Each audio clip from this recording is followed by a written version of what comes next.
With this state of emergency leaving us stranded in our homes and without a job, it seems like there's nothing left to do but kick back and calm down with some movies to take our minds off this global pandemic. Here are my top 10 suggestions, and what better film to start with to calm your nerves than Fred's.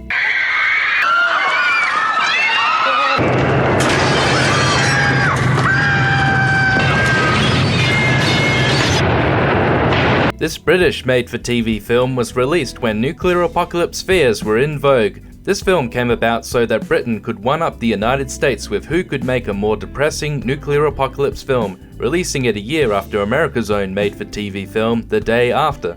Of course, the gloomy Brits won because a nuclear apocalypse is bad enough, but it's even worse in wet weather. These two films would make a fun double feature, or even a triple feature along with The War Game, another made-for-TV film. These kinds of films were restricted to television, as they would have given audiences heart attacks if played on the big screen. Nuclear war, yeah. They're talking about, yeah. Nuclear war, yeah.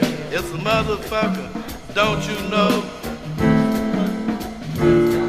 It's a motherfucker, don't you know? If they push that button, your ass got to go. It's a motherfucker, don't you know? If they push that button, your ass got to go.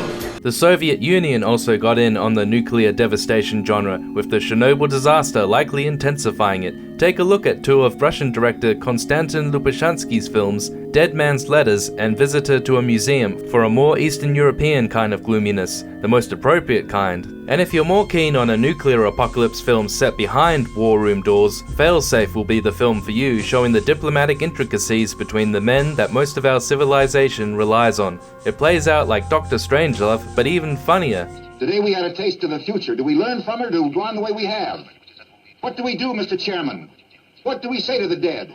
But in the real world nowadays, our fears have moved away from a nuclear holocaust and more towards a more domestic threat, and Contagion is the film to accentuate/assuage those fears. I likely don't have to recommend this film right now, as more people seem to be watching it now than when it came out.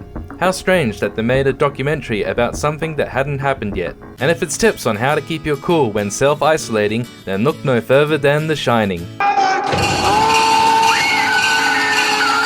A much less stressful and more calming film than the others, The Shining is a comfy watch as we view the slow descent into cabin fever madness. Perfect for those who feel snowbound as well. If a giant hotel is too agoraphobic for you, then how about just a single room? And if being snowed in seems too logical of a reason to stay inside, how about no real reason at all?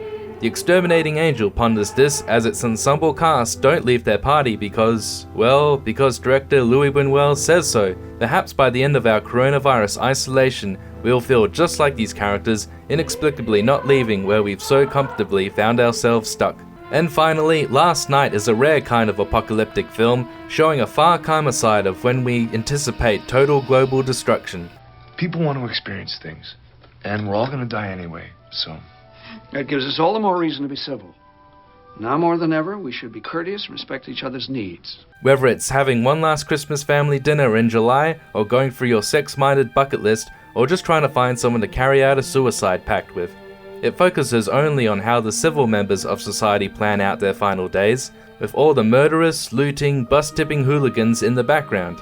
It's hard to tell which one of these kinds of people make up the majority of our civilization, but Last Night is a friendly reminder of what we might forget about the apocalypse. Canada is part of it as well. So enjoy these relaxing films as you keep yourselves cooped up and away from human contact.